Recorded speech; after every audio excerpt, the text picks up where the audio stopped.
Fala galerinha, fala galerinha, bom dia, bom dia. Mais um dia de feriadão de carnaval para vocês que estão nos acompanhando aqui no Periscope do Prof. Vinícius Silva. Muito bom dia, no meu horário aqui são 10h26 da manhã e eu estou aqui de volta para dar uma excelente dica para vocês de legislação penal extravagante. A dica de hoje é sobre a lei de lavagem de capitais. A Lei 9.613, que sofreu uma modificação aí substancial em seus termos no ano de 2012 por meio da Lei 12.683. Mas antes de mais nada, eu queria saudar todo mundo que está aí do outro lado da telinha, quem está acompanhando a nossa transmissão. A gente tem feito transmissões diárias aqui durante o Carnaval com dicas rápidas de legislação penal extravagante. É um grande prazer para mim estar transmitindo, por exemplo, para Ana Carla Bastos, lá de Feira de Santana. Um grande beijo para você que nos acompanha com muito carinho aí no Periscope do Prof. Vinícius Silva. A Vitorinha está ali já querendo aparecer no Periscope do papai. E vamos que vamos, né, gente? Bom dia para o Valquênio, nosso grande aluno, o pessoal de Amazonas também, que está marcando presença, a galerinha do Recife. Queria pedir para vocês compartilharem a transmissão. É muito simples. Basta você clicar nesses 3 pontinhos que estão aparecendo aí na sua tela e compartilhar a transmissão. Convidar todos os seus seguidores para apreciar a nossa transmissão sobre a lei de lavagem de capitais. Essa dica rápida que eu vou estar passando agora. Tá legal? Beleza? O pessoal tá entrando, o pessoal do Rio de Janeiro, olha aí a galerinha do Rio, um grande abraço para todo mundo que tá curtindo o Carnaval no Rio de Janeiro. A Vanessa Jorge de Curitiba, tô vendo aí que é super fã, um abraço para você, todo mundo aí que tá compartilhando, muito obrigado pelos compartilhamentos. É isso aí, vamos que vamos, pessoal. É o seguinte, antes de mais nada, eu queria convidar vocês para conhecer o meu Instagram, o @Prof. Vinícius Silva, aqui, ó, o Periscope da mesma forma, né, vocês já sabem, e aqui a minha fanpage, é o Prof. Vinícius Silva. Pessoal de Sorriso, no Mato Grosso, é isso aí, toda a galerinha Mato Grosso está com o concurso delegado aí para sair, viu, galera? Fica aí colado no professor, que eu tenho certeza que logo, logo vocês vão estar tendo notícias boas aí acerca do edital. Tá legal? Beleza? Então, pessoal, a dica que eu tenho para trazer hoje para vocês é sobre a lei de lavagem de capitais. Quando a gente fala da lei de lavagem de capitais, a gente está falando de uma lei muito importante para quem está se preparando para concurso da Polícia Federal, seja para agente, para escrivão, perito e para delegado, obviamente.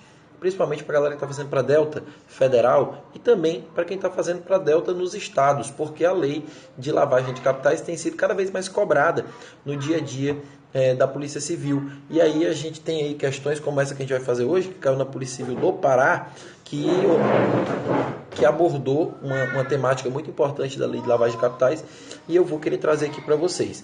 Mas antes, eu queria dar uma dica aqui para vocês que eu dei lá para o pessoal do presencial aqui em Fortaleza, que eu ministrei aula presencial no sábado de carnaval aqui. Um grande abraço para todo mundo que estava aqui conosco no presencial sábado, no Júris Escola Jurídica. Foi muito bacana e eu passei para eles dicas fundamentais de como estudar melhor a legislação penal extravagante. Porque todo mundo quer saber como é que estuda melhor a legislação penal extravagante. Como é que eu obtenho conhecimento, uma vez que eu tenho um edital que geralmente me traz aí 40, 50 leis penais extravagantes. Pessoal, como é que eu faço? Eu leio todas, eu não leio todas, eu compro um livro, qual é o livro que eu compro, enfim, qual é a dica? Rapidamente aqui eu vou passar para vocês qual é a melhor técnica, na minha opinião, e que tem dado certo para a maioria dos meus alunos para estudar a legislação penal extravagante. A primeira coisa que você tem que fazer é eleger algumas leis que são as melhores, as que caem mais em concurso de delegado de polícia e concurso se você está estudando para agente, para escrivão, para a Polícia Rodoviária Federal, para agente escrivão federal, para agente escrivão da Polícia Civil. Você tem que pegar as provas anteriores e verificar quais são as leis que mais são cobradas. E para delegado de polícia, eu fiz aqui um material que tem tem 36 questões, esse material que eu levei lá para os júris, muito bacana, com as questões de delegado de polícia. Oi, meu amor. Pronto, papai, pera ainda que a Vitorinha quer saber como é que faz para ajeitar aqui a turma da Mônica, né? Papai vai ajeitar para não mexa não, meu amor. Viu, ó? Você mexeu aí, ó, bagunçou aqui o computador do papai, viu? Eita, Vitória, papai.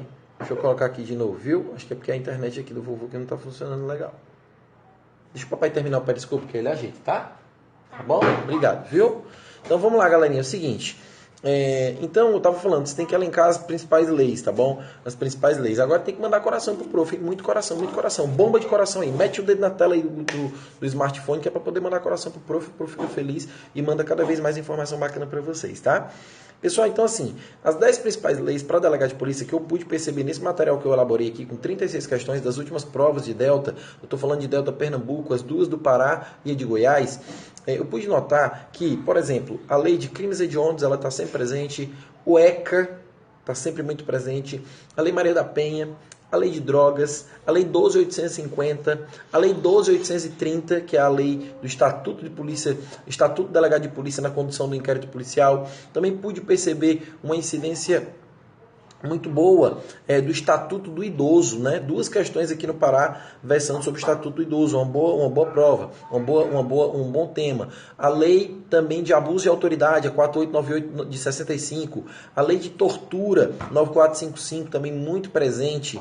E aí a gente tem também a organização criminosa, que cai bastante. Então você tem que fazer esse aparato com as principais leis penais extravagantes que caem em concurso, no concurso para o qual você está se preparando, para poder você restringir o seu espaço amostral e não ter que estudar todas aquelas leis. Todas, gente, é muita lei.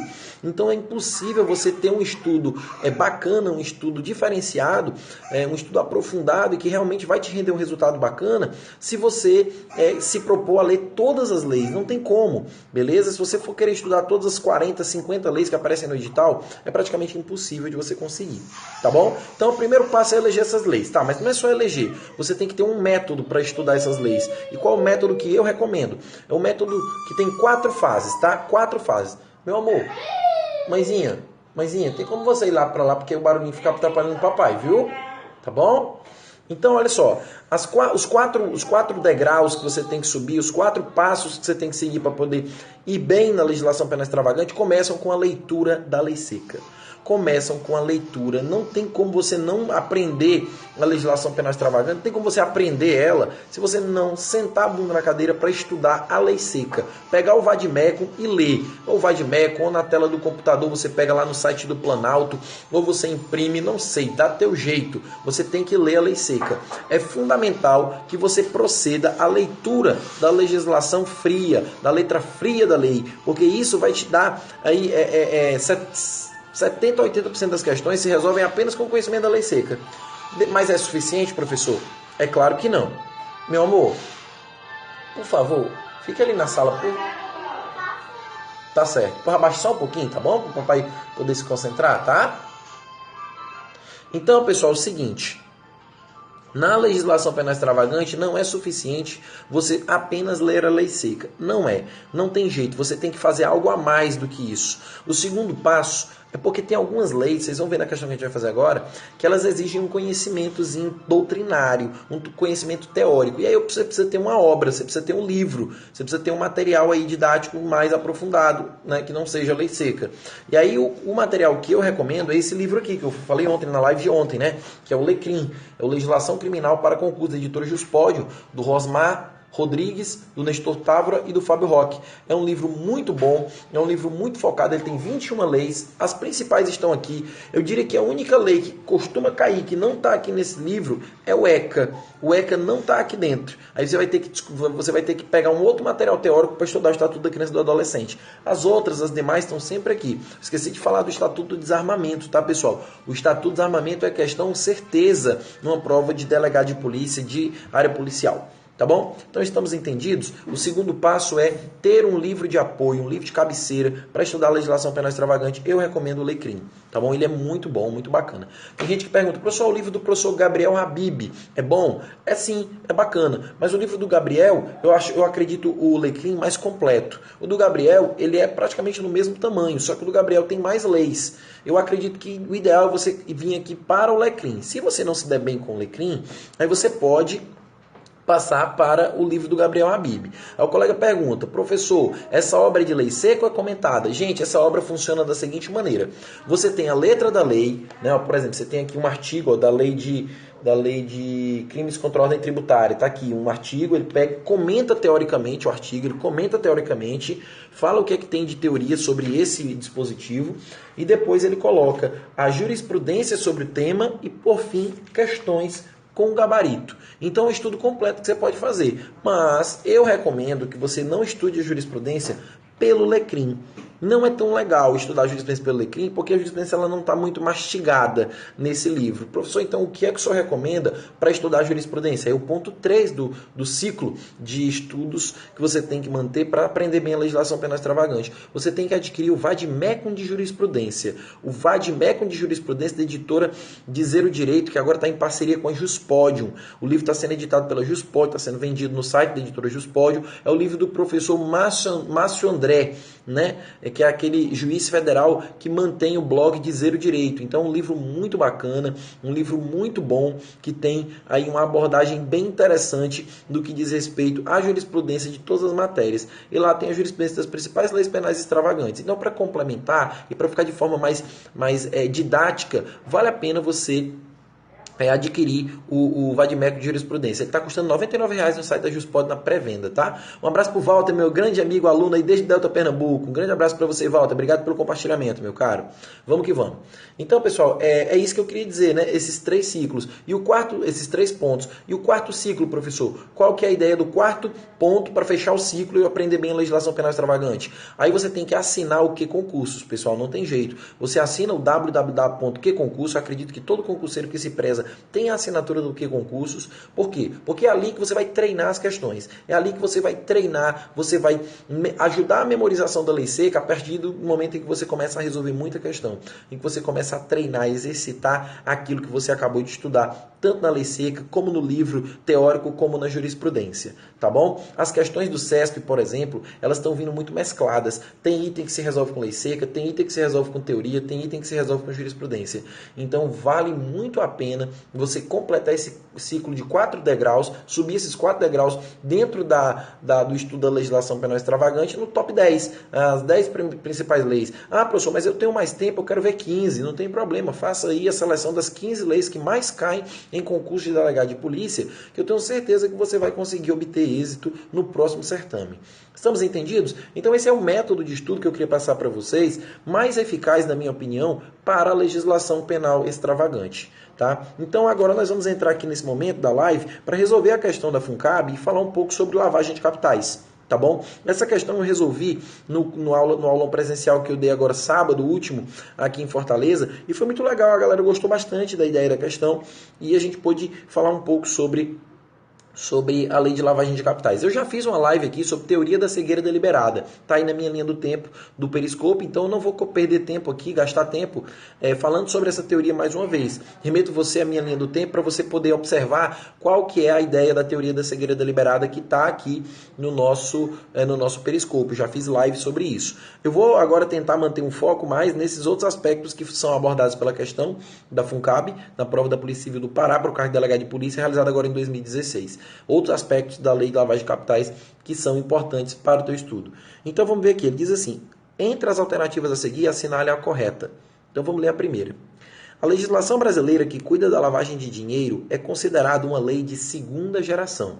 Primeiro, esse item você resolve com conhecimento teórico. Não tem jeito, aqui não está na lei seca, aqui não está na jurisprudência, aqui não está no QConcursos, aqui está no livro, está aqui no Lecrim, está em qualquer livro de apoio que você possa ter para aprender bem a legislação penal extravagante. Então, o que é que eu sugiro para você? Que você leia um pouco da teoria dela. E dentro da teoria da lei de lavagem de capitais, tem aí um dispositivo muito importante, tem uma ideia muito legal, que são as gerações da lei de lavagem de capitais. Essa lei ela tem influência norte-americana muito forte. E lá, a turma que desenvolveu a teoria sobre lavagem de dinheiro estabeleceu gerações das leis de lavagem de capitais. E dentro dessa ideia, a primeira geração é aquela geração de legislação relativa a esse tema que... O que é lavagem de capitais, antes de mais nada? Lavagem de capitais é assim, eu cometo um crime, aquele crime me dá dinheiro, e esse dinheiro é um dinheiro sujo. Esse dinheiro sujo, eu pego e transformo ele em dinheiro limpo, comprando, por exemplo, um imóvel, comprando vários automóveis, fazendo de uma forma tal que aquele dinheiro que é ilícito tem uma aparência de lícito. Por isso que o nome é lavagem de capitais, lavagem de dinheiro. E aí a lei de primeira geração é aquela lei que considera como delito antecedente, vejam, que antes eu tenho que cometer um crime que me dá aquele rendimento financeiro, aquele rendimento econômico que me dá aquela grana. E essa grana eu tenho que tentar dar um jeito para lavar ela, para transformar ela num valor lícito. Isso é lavagem de capitais. E a lei de primeira geração é aquela lei que considera como delito antecedente apenas o tráfico de drogas. Então nasceu assim, para o tráfico de drogas é a primeira geração, porque quando essas leis foram nascer no ordenamento jurídico, as leis que versam sobre lavagem de capitais, elas tinham como objetivo coibir a lavagem de dinheiro oriunda do crime de tráfico. Ok? O crime de tráfico era que tinha como o delito antecedente por excelência. Era só ele, na verdade. Então essa é a lei de primeira geração. A legislação evoluiu, viu que tinham muitos outros crimes além do tráfico que geram um proveito econômico muito grande, e aí as leis elas evoluíram e começaram a colocar um rol de crimes antecedentes, esses delitos que são considerados delitos que dão origem aos valores ilícitos. E a nossa lei de lavagem de capitais, 9.603, ela nasceu assim. Ela tinha 8 incisos no artigo 1º que eram considerados delitos antecedentes. Delitos antecedentes. Ou seja, quando ela nasceu, a nossa legislação ela era de segunda geração. A segunda é aquela que coloca um rol de crimes. A primeira é aquela que coloca só o tráfico de drogas como delito antecedente. A de segunda geração coloca um rol de crimes como delitos antecedentes. E a de terceira geração coloca qualquer crime, pessoal. Aí qualquer crime pode ser considerado delito antecedente para a configuração da lavagem de capitais. É o que diz o artigo 1º da nossa lei de lavagem hoje, que sofreu uma modificação em 2012. Essa modificação de 2012 tornou a nossa lei uma lei de terceira geração. Onde diz o seguinte: ocultar ou dissimular a natureza, origem, localização, disposição, movimentação, propriedade de bens, direitos ou valores provenientes, direto ou indiretamente, de infração penal. E quando ele fala infração penal, aí inclui também as contravenções penais, tá bom? E os crimes. Porque infração penal é gênero do qual o crime e a contravenção penal são espécies. Então, essa é a ideia. A nossa lei é de terceira geração, porque considera qualquer delito como delito antecedente, inclusive contravenções penais eventualmente. Tá bom? Então o item está errado, porque ele diz que a legislação brasileira é de segunda geração. Ela já foi de segunda, hoje não é mais. Tá legal? Item B. O reconhecimento do delito de lavagem de dinheiro opera a absorção do crime anterior por este, em virtude do concurso aparente de normas. Gente, ele está falando que o reconhecimento da lavagem absorve, princípio da consunção, absorve o delito antecedente. Ele está dizendo que o delito antecedente ele vai ser punido junto com a lavagem. De jeito nenhum. Artigo 2º, inciso 2º da Lei de Lavagem de Capitais diz o seguinte, independem do processo e julgamento das infrações penais antecedentes, ainda que praticados em outro país, cabendo ao juiz competente para crimes previstos nesta lei a decisão sobre a unidade de processo e julgamento. Ou seja, pode haver uma unidade, uma unificação, vai ser julgado tudo pelo mesmo juiz, mas são duas condutas diferentes. Uma não absorve a outra. Essa é a proposta aqui da lei no artigo 2º, inciso 2º. São independentes. Agora, cuidado com a dica. Caiu no delegado de polícia de Pernambuco. Se, eventualmente, aquele crime antecedente for julgado, o camarada foi inocentado porque a conduta é atípica. A conduta é atípica, por exemplo, tráfico de drogas. E aí não é tráfico. O processo rolou e chegou-se à conclusão que a conduta do camarada é atípica, não teve mercância, não teve aquela ideia de comércio de drogas. Então, aquele dinheiro oriundo, digamos que ele veio de uma forma lícita. Então, ele não é mais um dinheiro sujo, que não opera lavagem de capitais. Ele não serve de objeto para lavagem. Então, se o delito anterior, o delito antecedente, ele é um delito que foi considerado atípico, ou seja, não é uma infração penal, não é um crime, então aquele dinheiro oriundo daquela atividade não é um dinheiro ilícito, não é sujo. Portanto, não pode se servir, ele não serve para caracterizar o delito de lavagem de capitais. Então, nesse caso, o que é que a gente tem? A gente tem que a lavagem ela não vai poder ser punida. Por quê? Porque aquela conduta antecedente é atípica. Logo, o objeto da lavagem não existe, que é o proveito ilícito da atividade criminosa. Tá bom? Cuidado com essa dica, tá? Caiu do delegado de Pernambuco uma questão, um itemzinho que era para você entender isso. Vamos adiante então. Então o item B está incorreto porque há uma independência entre a punição do delito antecedente e do delito, né, remetido. Me parece que é essa expressão que a doutrina utiliza. Eu vou até olhar aqui no capítulo de lavagem de capitais que tem um nomezinho para esse delito.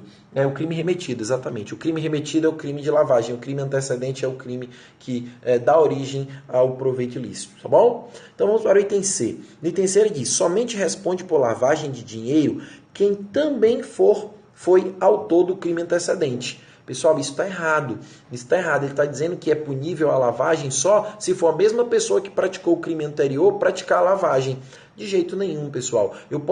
É isso que ele está falando, é o que a teoria chama de autolavagem, ou também conhecido no termo em inglês como self-laundering, ou seja, a autolavagem. Self quer dizer auto, né? Vocês conhecem, né? A palavra é bem conhecida hoje. Então, o self-laundering é quando a própria pessoa que comete o crime, ela comete a lavagem de dinheiro. Por exemplo, um camarada qualquer comete o tráfico de drogas, recebe o dinheiro oriundo do tráfico e ele mesmo se encarrega de comprar um imóvel com a intenção de ocultar aquela origem ilícita dos valores que são oriundos da atividade criminosa de tráfico. Então, se é a mesma pessoa, isso é a autolavagem. Eu sujo e lavo ao mesmo tempo.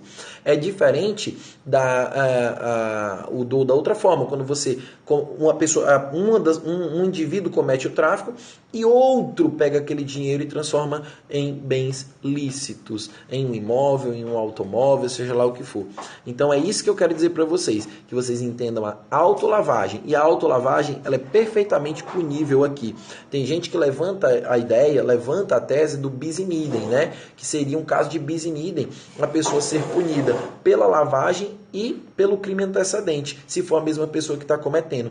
Mas a jurisprudência, a doutrina são pacíficas e são majoritárias no sentido de que é possível sim a punição a título de autolavagem. Existem leis em outros ordenamentos jurídicos que vedam a autolavagem, a punição a título de autolavagem. O Código Penal italiano é um dos que faz essa restrição. Lá você não pode punir a pessoa que ao mesmo tempo comete as duas condutas, o delito antecedente e a lavagem de capitais. Aqui no Brasil não, aqui é perfeitamente punível a autolavagem, ou no termo em inglês o self-laundering.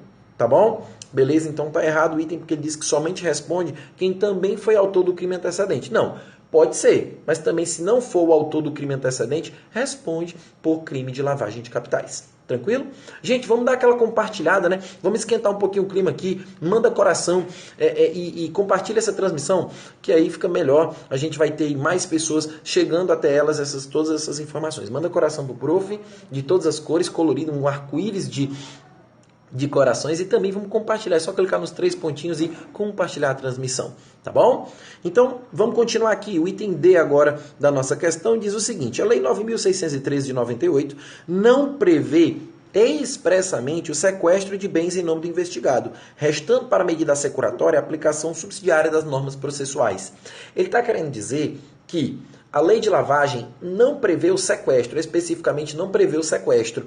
Aí eu tenho que me utilizar de quê? Eu tenho que me utilizar do CPP, eu tenho que me utilizar do Código de Processo Penal que prevê o sequestro de bens de forma genérica. Mas está errado, pessoal, porque o artigo 4º dessa lei, ele prevê sim o sequestro de bens, onde ele diz o seguinte: o juiz, de ofício ao requerimento do Ministério Público, mediante representação do delegado de polícia, ouvido o Ministério Público, em 24 horas, havendo indícios suficientes de infração penal, poderá decretar medidas assecuratórias de bens, direitos ou valores do investigado ou acusado ou existentes em nome de interpostas pessoas que sejam instrumento, produto ou proveito dos crimes previstos nesta lei ou das infrações penais antecedentes. Ou seja, é possível obviamente, o sequestro, e ele está previsto expressamente dentro da lei de lavagem de capitais. Não é um aproveitamento do Código de Processo Penal. Na verdade, a medida ela é especificamente trazida na Lei 9.613 de 98. Tá bom? Beleza? Então o item está errado. O item E, mais um item, né, que esse deve ser o correto, obviamente, todos por enquanto foram falsos. O item E diz o seguinte: A fase de layering, né? Acho que é assim a pronúncia, não sou muito bom em inglês. Layering, acho que é alguma coisa assim. Ou dissimulação na lavagem de dinheiro é aquela em que se busca dar aos recursos financeiros a aparência de legítimos, a qual se sucede a fase de integração ou integration. Gente, são 3 as fases da lavagem de capitais. Vamos memorizar aqui rápido, de forma bem objetiva. A primeira é a colocação, termo em inglês, placement. Placement quer dizer colocar em algum lugar. Eu pego aquele dinheiro que veio do tráfico e coloco ele em alguma conta bancária, coloco ele no nome de terceiros, né, que são chamados laranjas. Então eu vou lá e coloco. Beleza, show de bola. Aí a segunda fase da lavagem de capitais é a ocultação, dissimulação ou layering, como foi colocado aqui pela própria questão da FUNCAB. E nessa fase, a ideia, o objetivo é dificultar o rastreamento. Dificultar o rastreamento. Geralmente quem é bom nessa fase é o pessoal que faz a contabilidade do crime. Aquelas pessoas que falam, não, nós vamos dividir aqui em 10 contas, nós vamos diluir aqui em alguns ativos, vamos fazer alguns investimentos com esse dinheiro, vamos comprar títulos da dívida pública, vamos comprar ações de empresas, vamos fazer de alguma forma, a gente vai dificultar a ação da polícia, do Estado, no sentido de descobrir que aquele dinheiro é um dinheiro ilícito. Ela vai diluir ali no mercado financeiro. Tudo bem? Beleza. E o quarto ponto, a terceira fase da lavagem de capitais é o integration, é a integração. É quando eu pego aquele dinheiro que está diluído em um monte de lugar e adquiro um bem. E aí aquele bem realmente se torna um bem lícito, vamos dizer assim, com aparência de lícito. É quando eu pego aquele dinheiro que está depositado naquelas contas poupança, naqueles investimentos, e vendo aqueles títulos da dívida pública, faço o resgate das poupanças, ou seja lá o que for, e com aquele dinheiro eu compro um imóvel. Aí eu comprei um imóvel, eu comprei 10 automóveis, eu comprei um terreno na praia, eu comprei uma casa de praia, eu comprei um apartamento. Eu fiz com que aquele dinheiro se transformasse em um bem. Eu integrei ele dentro do mercado de capitais, ok? Então, quando eu integro esse capital, quando eu faço a fase da integração, aí está completo o ciclo da lavagem de capitais. Mas eu queria só dar uma pausa aqui para agradecer a presença do meu amigo Carlos Alfama, professor estourado de Direito Penal na cidade aí em Brasília, né, no Distrito Federal. Um grande honra para mim, estive com ele lá em Goiânia, no nosso aulão Operação Delta Goiás. Um grande abraço para o Carlos Alfama. Cola nesse cara aí que é sucesso também. Gosto muito dele, uma pessoa maravilhosa, um excelente professor, policial legislativo do Senado Federal. Tá aí, para passar muita informação bacana para vocês, né, Carlos? Um abraço para você, meu amigo. Pessoal, então é o seguinte, essas são as fases da lavagem de capitais. E uma última coisa que eu quero dizer para vocês é que essas fases, elas não são necessárias todas serem cumpridas para caracterizar o delito de lavagem de capitais. Ou seja, basta uma dessas fases estar configurada para que o crime esteja consumado. Ok? Apesar de ser um ciclo, a lavagem de capitais, apesar de eu ter esse ciclo de lavagem, não é necessário, de acordo com a jurisprudência do STF e já pacífica do STJ, perdão, as fases de lavagem de capitais não são necessárias, todas elas cometidas, todas elas perfectibilizadas para a caracterização do delito. Tudo bem? Então eu posso ter a caracterização desse delito bastando para isso uma das fases ocorrer. Tá bom? Uma ou duas, não tanto faz. Tranquilo? Beleza? Essa é a ideia da jurisprudência pacífica nesse tema. E o item, só voltando mais uma vez à leitura da questão da FUNCAB, diz o seguinte: a fase de layering ou dissimulação na lavagem de capitais, lavagem de dinheiro, é aquela em que se busca dar aos recursos financeiros a aparência de legítimos. Exatamente, é quando eu compro uma ação, é quando eu faço depósito em poupança, é quando eu compro títulos da dívida pública, enfim, é quando eu faço com que esse dinheiro tenha uma aparência de lícito e depois eu integro. Integro é como se eu somasse todo aquele dinheiro e transformasse num bem, transformasse em algo que realmente é lícito. E ele deixa de ser um dinheiro sujo e passa a ser um bem com aparência de lícito. Tudo bem?